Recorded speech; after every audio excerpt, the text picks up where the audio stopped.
થઈ ગયા. દીપકભાઈ શું કાર્યક્રમ છે અને મૂળ ઉદ્દેશ્ય શું? આજે આપણા પ્રિય લોકલાડીના વિશ્વનેતા એવા વિશ્વગુરુ એવા પરમપ્રિય આદરણીય શ્રી નરેન્દ્રભાઈ મોદી સાહેબ આજે સુરત પધારેલા અને એમના ઇન્ડોર સ્ટેડિયમમાં સુરત દીનદયાલ ઇન્ડોર સ્ટેડિયમમાં એમણે બધાને સુરતીઓને સંબોધ્યા. એમાં હું પણ સહભાગી બન્યો હતો અને એમાં એમણે આહ્વાન કરેલું કે સૌરાષ્ટ્રમાંથી સૌરાષ્ટ્રમાં ખેતરમાં ખેતી બી કરે અને એ ખેતીના અનુસંધાનમાં આજે વિશ્વ પર્યાવરણ દિવસ છે એમ કે તો આખા હિન્દુસ્તાનમાં અને ખાસ કરીને ગુજરાત આપણું રોલ મોડલ અને સુરત તો એનાથી વધારે રોલ મોડલ ને હજીરા અને આ અને તે એ બધી ઇન્ડસ્ટ્રી એટલે પર્યાવરણને પુષ્ટઅપ કરવા અને પર્યાવરણથી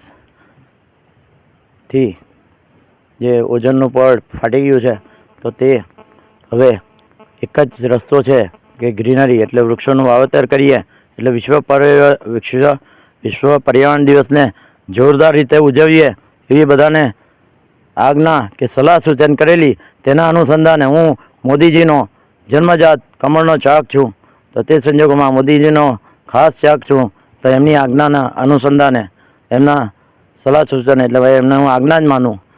એ મારા પરમ ગુરુજી છે તો તેમના આજ્ઞાને અનુસંધાને અહીંયા મારા ભક્તિધામની વાડીએ ભક્તિધામ મારા ઘર અને પાછળ આવેલી 24,563 વારની ફ્રૂટ ટ્રીઝની વાડીમાં મેં પેલું રોડ પર 1 ફૂટના લીમડા અને પીપળાનું વાવેતર કરીએ તો એને 15 વર્ષ લાગે, પણ આજે રેડીમેડ મેં વૃક્ષો જે મંગાવેલા છે તો તેનું ડબલ રીતે, કારણ કે અમે સુરતી વેપારી કહેવાઈએ તો પેલા રોડ પર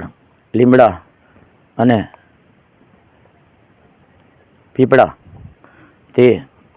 1 વર્ષની બર્થડે પછી ગુજરી જવાનો સંભવ ખરો ને કંઈ 10% જ જીવિત રહે. પણ મેં ઓનલાઈન જે બધા વૃક્ષો મંગાવેલા જેમાં નાળિયેરી કેળ બધું છે અને એ લગભગ 5-7 વર્ષ પુરાના છે તો તેનું વૃક્ષાવરણ કાર્યક્રમ હવે એ 2 વર્ષથી અહીંયા પડી રહેલા હતા અને મોદીજીને આજ્ઞાના અનુસાર મેં તમને બધાને આમંત્રિત કર્યા. અચાનક મેં આ પ્રોગ્રામ ગોઠવ્યો અને 9 વાગે આજે એની શરૂઆત કરી રહ્યા છે આપણે અને અડધો કલાકમાં ઘણા બધાનું વૃક્ષોનું આપણે વૃક્ષારોપણ કરીશું મારા હસ્તે.